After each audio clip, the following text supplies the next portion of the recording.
কোনো কারণ ছাড়াই আমি হচ্ছে ঠাকুর আমাদের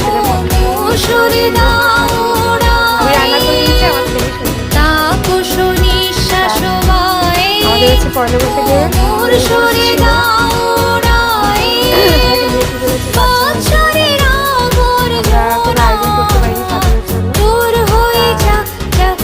আজকে এসো হে বৈশাখ এসো এসো এসো হে বৈশাখ এসো এসো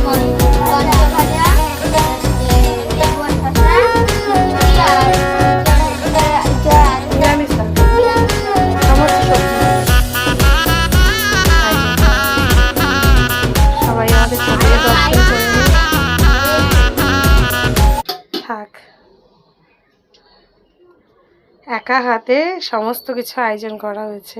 আমার ছেলে এগুলোকে, হ্যাঁ আমার ছেলে হেল্প করেছে, স্কুল থেকে এসে গুছিয়ে দিয়েছে, সমস্ত কিছু গুছিয়ে দিয়েছে। এই জন্যে আমার, নাহলে এখনও আমার অনেকটা সময় লেগে যেত করতে। সবাই আমার ঠাকুরের দর্শন করে নাও।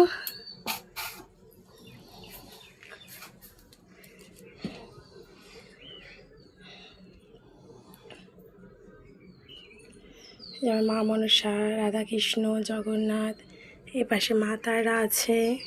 আমি দেখাই দাঁড়ো দাঁড়ো দাঁড়ো, এই পাশে বজরংবলী আছে, বাবা লোকনাথ আছে, ভোলে বাবা আছে, এই যে মা লক্ষ্মী আছে, সরস্বতী ঠাকুর আছে, এদিকে ডাবল করে দেওয়া এদিকে আমার ছেলে সেই রথে এই সব কিছু। আমার ছেলে সিঁদুর দিয়ে দিয়ে মুখটা পুরো ভরিয়ে দিয়েছে, সবাইকে সিঁদুর পরিয়ে পরিয়ে।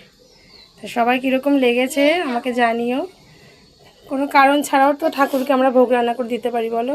আমরা তো কত কিছু আয়োজন করে মাঝে মধ্যেই খাওয়া দাওয়া করি, তো সেখানে ঠাকুরের জন্য তো একটু করা উচিত। সবার কীরকম লেগেছে একটু কমেন্টে জানিও। ভালো লেগেছে। কয়েকদিন ধরে আমাদের ভিডিওটায় লাইক কেউ করছে না। বন্ধুরা তোমরা ঠাকুরের নামে লাইক করে দিও। লাইক করছে না, আমি তো ছবি পোস্টই করি না এখন, তা মাঝে মধ্যে করতাম, এখন তো তাও করি না। চলো ঠিক আছে, সবাইকে টাটা, কারণ পুজোটা দিয়ে নিই, না খাওয়া রয়েছে।